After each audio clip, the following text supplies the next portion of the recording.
자, 이번 영상에서는 이전 영상에서 문제가 됐던 그 영어 문서에 대한 쿼리의 문제점을 해결하는 그런 어떤 아이디어적인 내용이다라고 보시면 돼요. 근데 기존 영상에서는 각각의 그 펑션들이 어떤 기능을 하는지, 그런지 어떻게 연계해서 사용되는지 이런 것들을 설명해 드렸다라고 한다면 이번 영상에서는 아이디어적으로 우리가 한글로 물어봤을 때 이걸 좀 더 좀 정확한 결과를 얻어낼 수 있는 방법이 무엇이 있을지에 대한 아이디어를 낸 내용입니다. 자, 일단 보시는 것처럼 쿼리를 날리면 한글 쿼리로 이제 기존의 레그에서 값을 얻어왔다면 이번에는 이 쿼리를 영어로 변환하는 또 하나의 단계를 추가했어요. 그래서 한글로 쿼리를 한번 하고 그리고 또 영어로 쿼리를 해서 두 개의 결과를 도출해내는 그러한 내용으로 만들어 봤습니다. 그리고 이 결과를 요약해주는 그러한 전체 흐름을 잡아봤습니다. 이렇게 하게 되면 한글로 나왔던 결과가 없더라도 영어로 나온 결과가 있기 때문에 이걸 가지고 좀 더 정확한 결과를 얻을 수 있지 않을까라는 그런 내용이었고요. 어, 뭐 이제 이거를 좀 더 분리한다면 사실은 이제 툴을 이용해서 그 펑션 컬링을 이용해서 이제 그쪽으로 보내는 뭐 이런 일련의 과정이 필요하겠지만 지금은 뭐 이렇게 좀 뭉뚱그레하게 표현도 가능하다는 말 그대로 이제 아이디어적인 내용이니까 그렇게 봐주시면 되겠습니다. 자, 그럼 이제 첫 번째 코드 흐름. 일단은 클래스를 두 개를 만들었어요. 하나는 코퍼스 관련된 클래스, 그리고 또 하나는 이 데이터를 검색해오는 두 개의 클래스를 만들었고요. 첫 번째 코퍼스 클래스에서는 일단 코퍼스에 대한 정보를 읽어드릴 건데, 어, 우리가 이제 계속 기존에 했던 내용들은 처음 코퍼스를 만든다라는 과정에서 무조건 크레이트를 했는데, 그게 아니라 기존의 코퍼스가 있으면 그 기존의 코퍼스를 읽어드리고 없다면 새롭게 코퍼스를 생성하는 그러한 과정을 만들기 위해서 get corpus라는 함수를 만들었어요. 그래서 get corpus 함수 내에서는 코퍼스의 그 목록들을 쭉 읽어드리고요. 읽어드리고 그 목록 내에서 내가 찾고자 하는 모델이 있으면 그것을 사용하고 그게 아니면 새롭게 코퍼스를 만들게끔 처리했습니다. 그럼 이제 기존에 이 코퍼스 내용이 있으면 그걸 사용하게 하면 되는데 만약에 새롭게 만든다면 구글 드라이브에서 다시 파일을 읽어드리는 이 과정도 필요하겠죠. 그래서 요만큼이 또 하나의 세트다 라고 보시면 되겠습니다. 어쨌든 get 코퍼스에서는 기존의 코퍼스를 읽어드리든 또는 새롭게 코퍼스를 만들든 그거에 대한 정보를 가져온다 라고 보시면 되겠고요. 그 다음에 리트럴 쿼리를 통해서 결과 읽어드린 거는 기존에 했던 내용 그대로니까 그대로 확인하시면 되겠죠. 자, 다음에 모델 쪽에서 서치 모델 쪽에서 진행을 해야 될 것들은 두 개예요. 우리가 이제 이전 화면에 보신 것처럼 제너럴한 모델이 하나 필요하고요. 그 다음에 레그 모델이 필요합니다. 이 두 개의 모델을 이용해서 진행해야 되기 때문에 일단은 제너레이티브 모델 하나, 그 다음에 레그 관련된 모델 하나, 이 두 개를 만든다 라고 보시면 되겠습니다. 그리고 레그 모델은 이렇게 만들 거예요. 이제 기존의 모델 만든 거 똑같죠? 뭐 기존에 만들었던 모델과 같은 형식으로 레그 모델을 구성할 거고요. 그리고 이렇게 두 개의 모델이 만들어지면 이제 쿼리를 진행할 건데요. 일단 쿼리라는 함수 내에서는 먼저 제너레이티브 모델에서 이 쿼리 들어온 이 내용을 영어로 변환해주는 그러한 일련의 과정을 거칠 것이고요. 그리고 이렇게 영어로 들어온 이 쿼리를 레그 모델에다가 질의하는 거 하나, 그리고 한국어로 들어온 쿼리 그대로 레고로 하나. 그래서 두 개의 결과를 리절트라는 또 다른 변수에 저장한 다음에 이 리절트를 서머라이제이션 하는 그러한 일련의 과정을 제너레이트 모델에서 처리한다 라고 보시면 되겠습니다. 그래서 제너레이트 모델에서는 영어 변환과 요약 이 두 가지가 들어가는 것이고 레그 모델에서는 영어와 한글로 된 두 개의 결과를 얻어온다 라고 보시면 되겠습니다. 자, 실제 코드를 한번 볼게요. 기존에 사용했던 라이브러리 설치 그대로 진행될 것이고, 환경 변수 마찬가지로 그대로 들어가겠죠.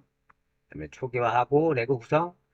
자, 레고 구성 코드는 아까 말씀드렸던 것처럼 간단히 클래스 만들었고요. 그 다음에 초기화 함수에서는 프로젝트 아이디와 코퍼스 네임을 사용했습니다. 이 코퍼스 네임이 생성할 때라던가 또는 임포트 할 때 그리고 리트로 쿼리 할 때 다 사용되기 때문에 이 값을 일단은 기본 값으로 얻어오는 걸로 해서 공통된 쓰게끔 이렇게 셀프로 넣어놨습니다.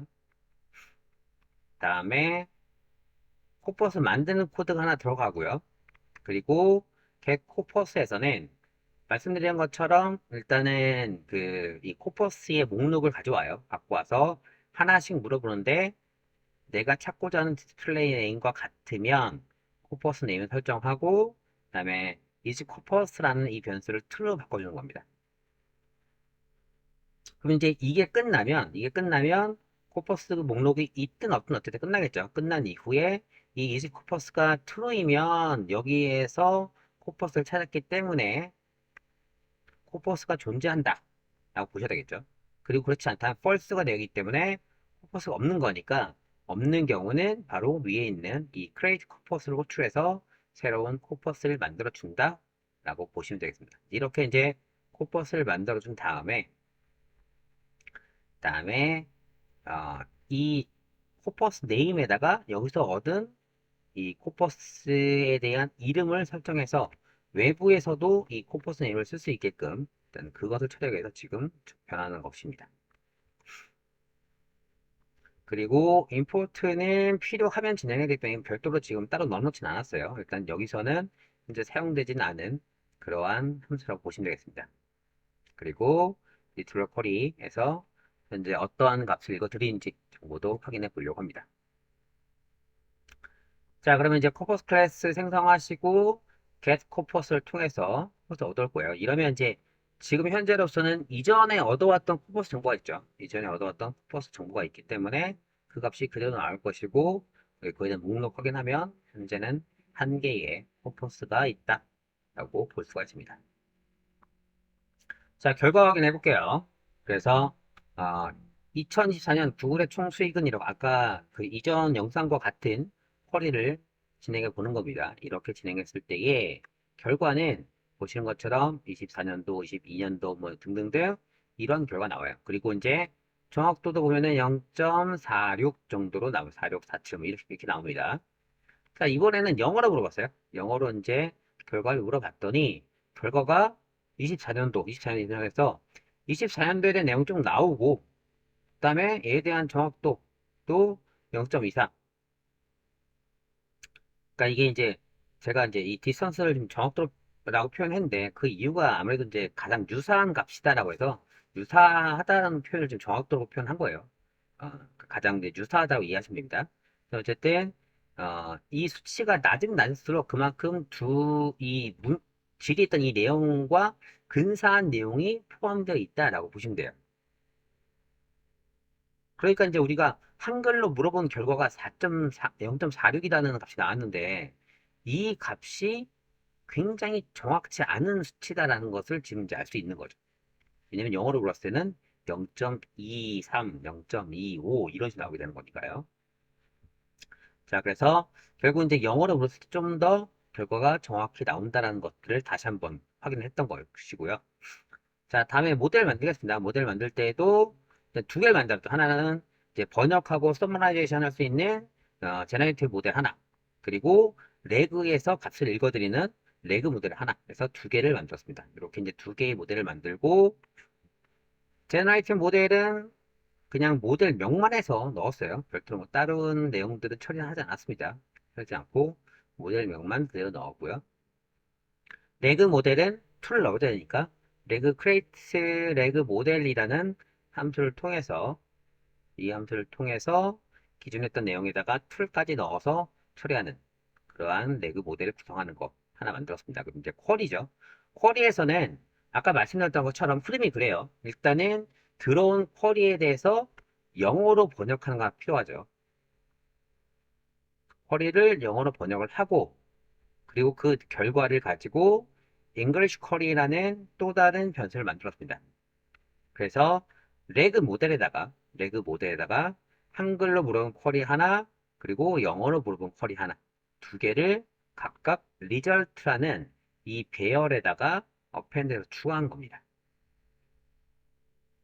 이렇게 추가된 내용을 다시 한번 요약하기 위해서 기존의 제너레이티브 모델에다가 이 값을 그대로 전달하게 되면 이제 요약된 결과가 나오게 될 거예요.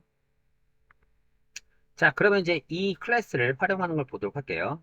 일단은 아까 처음 그 이전 그 영상에서 보셨던 시스템 인스트럭션 그대로 넣을 겁니다. 이렇게 해서 넣을 거고, 그 다음에 클래스 생성 진행하시고요. 결과를 좀 더 편하게 보기 위해서 디스플레이와 막다운을 넣었습니다. 자, 쿼리 마찬가지로 전년도 구글의 총수익 이렇게 이제 물어봤어요. 물어봤더니 24년도 구글 총수익은 이만큼이라서 참고 문서는 이거다. 그래서 정확히 결과 나온 걸 볼 수 있죠. 자, 마찬가지로 전전년도 구글 총수익은 이라고 물어봤더니 결과가 잘 나오죠. 그러니까 우리가 이전 영상에서는 한글로 물어보면 결과가 나오지 않았는데요. 찾을 수 없다라고 나왔는데 보시는 것처럼 한글로 물어보더라도 영어로 변환해서 그 값을 다시 읽어드리기 때문에 결과가 나올 수 있다라고 보시면 되겠습니다. 그리고 이번에는 우리가 연도를 2024년, 2023년 뭐 이게 아니라 그냥 23년, 24년 이렇게 하더라도 이해할 수 있나 이걸 확인하기 위해서 이렇게 물어봤어요. 그래서 23년도와 24년도 두 개에 대한 수익, 전체 총수익이 아니에요. 그냥 수익에 대한 것들을 비교 분석해 달라라고 했더니 23년도, 24년도에 대한 전체 총수익은 이만큼이라는 것들이고 여기에 뭐 영업이익은 어떻고 어쩌고 해서 이런 여러 가지 정보들이 쭉 나오게 됩니다. 또 하나 볼 것은 이제 얘가 한글로 물어보다 보니까 이런 결과가 나올 수도 있게 되겠죠. 그래서 21년도에도 확인해 봤는데 여기에서는 이 두 개의 문서는 결과 내용은 없었다. 이것도 같이 나오게 된 내용입니다. 실제로는 이제 영어로 물어본 결과가 아마 이 위에 두 개일 거예요.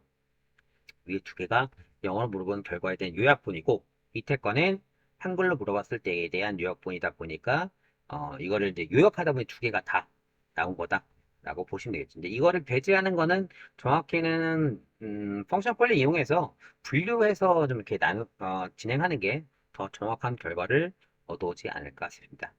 자, 어쨌든 이번 영상에서는 한글로 물어보더라도 결과가 좀 잘 나올 수 있게끔 하는 아이디어적인 내용을 좀 만들어 봤습니다.